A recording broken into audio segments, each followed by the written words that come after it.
ये ज्योति सिंह के पिता हैं। आज इस पिता को देख करके आंख में आंसू आती है। अपनी बेटी। हेलो दोस्तों, आप लोग कैसे हैं? उम्मीद करती हूँ आप लोग अच्छे होंगे। तो मैं आज फिर से बात करने वाली हूँ भोजपुरी के power star superstar Pawan Singh और उनकी पत्नी ज्योति सिंह के बारे में। जी हाँ दोस्तों, तो आप लोगों को पहले से ही पता है क्योंकि ये बातें सोशल मीडिया पे बहुत ही दिनों से वायरल चल रही है कि पावर स्टार पवन सिंह और उनकी पत्नी ज्योति सिंह का तलाक का मामला कोर्ट में चल रहा है। तो उसके बारे में आज मैं करने वाली हूँ कुछ नया खुलासा। तो प्लीज पूरा वीडियो आप लोग देख के जाए। वीडियो को लाइक और चैनल को सब्सक्राइब करना बिल्कुल भी ना भूले। तो चलिए दोस्तों, हम टॉपिक पे आते हैं। कल बबीता मिश्रा गई थी ज्योति सिंह के घर। ज्योति सिंह के पापा से इंटरव्यू ली थी। अभी उनके पापा की तबीयत बहुत ही ज्यादा खराब चल रही है।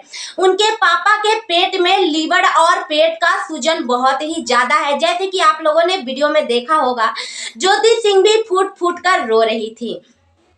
उनके पापा से पूछा गया कि आपकी बेटी को कैसे ऐसे जाल में फंसाया गया, तो उनके पिताजी ने बोला कि मेरे बेटी को मेरे को जाल में फंसाया गया है। उनके पापा सबसे हाथ जोड़कर प्रार्थना कर रहे थे कि प्लीज हमारे बेटी को न्याय दिलाइए। उनके चाचा मतलब पवन सिंह के चाचा अजीत सिंह ने बोला था कि मेरे पवन अब जैसे पहले था अब वैसे नहीं है। अब मेरा पवन बहुत ही ज्यादा सुधर गया है, अब उसमें कोई दिक्कत नहीं है। वो खुद चाहता है मेरा शादी कहीं और हो जाए। पवन सिंह के चाचा अजीत सिंह के बात सुनकर ज्योति सिंह के पापा भी राजी हो गए इस शादी के लिए और अपनी बेटी का शादी पवन सिंह से करवा दिए। उसके बाद में उसके पापा ज्योति सिंह के पापा अपने आप को बार बार कोच रहे हैं कि मैं अपनी बेटी का शादी गलत घर में करवा दिया।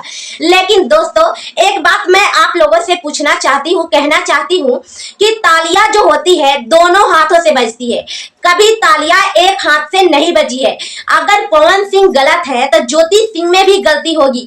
ज्योति सिंह ने तो पवन सिंह की सारी बातें आकर मीडिया में धू धू करके बता दी, लेकिन पवन सिंह एक बार भी मुंह नहीं खोले हैं ज्योति सिंह के खिलाफ या किसी के खिलाफ। अपनी सारी बातें ज्योति सिंह मीडिया में रखी, लेकिन पवन सिंह एक भी बार भी अपना बात मीडिया में अभी तक नहीं रखे हैं। तो दोस्तों, उनको बार बार टारगेट किया जा रहा है पवन सिंह को कि आप अपनी पत्नी को बुला के ला के अपने घर में रखें। तो दोस्तों, मैं आप लोगों से एक सवाल पूछना चाहती हूँ कि क्या आपकी घर की औरतें इस तरह से बाजार में आपकी इज्जत उछाले तो क्या आप लोग अपने घर की औरतों को सही सलामत घर में अपने रखेंगे? जिसकी पत्नी सबूत भर भर के इकट्ठा करके रखी है कि मैं कोर्ट में पेश करूंगी, उससे पहले वो सोशल मीडिया पे अभी नहीं डाल रही है, डालेंगी, ये भी बात आएगी, लेकिन पहले ज्योति सिंह का बयान हो जाए कोर्ट में, उसके बाद में ये बातें आएगी। तो वो सबूत इकट्ठा कर करके पहले से भर भर के रखी हैं अपने पति के खिलाफ। तो क्या उस पति को अपने घर में उस औरत को लेके आना चाहिए, अपने साथ में रखना चाहिए? आप लोगों का क्या सोच है कमेंट करके बताना। वीडियो अच्छी लगी हो तो वीडियो को एक लाइक और चैनल को सब्सक्राइब कर देना। मिलते हैं नेक्स्ट वीडियो में, तब तक के लिए बाय बाय।